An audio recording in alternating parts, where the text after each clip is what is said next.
Amazon stock 52. This is just an idea of an investor in Amazon company as a company.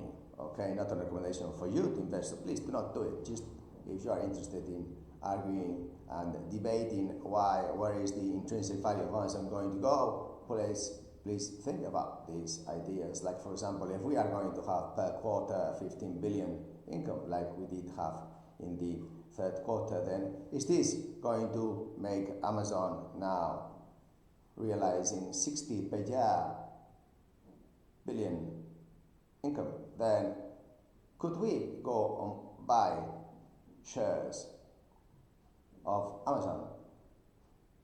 Then if Jeff is selling 10 billion per year and Amazon is buying, let's say, 30, would it be a great signal for the market that here we are to stay, because we don't give any dividends? So this great idea to invest in their own share buyouts. But apart from this, did someone think about the value of the dollar? Because if we invest in euro or in dollars, wouldn't it be much better to invest in dollars? Why? Because now we have a plan, thanks to Mr. Elon Musk and Mr. Trump, that they are going to cut Fed expenses. That means that perhaps they are going to cut also the printer,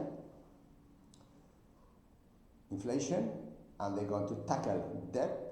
Then Europe is not going to do this. Why? Because it's like 26 member states, each doing their own VAT, income tax, profit tax, and then social security systems. So it's really a huge mess, and that's a huge advantage for Amazon to grow organic in Europe, because the small and medium companies are going to disappear. But apart from that, then also it's a great idea because the dollar is going to be strong. So Amazon shares are in dollars. Therefore, it is a huge possibility that it will grow both the share buyout, 2, the organic growth as the previous video, and 3, the dollar, my friends. Thank you. Bye.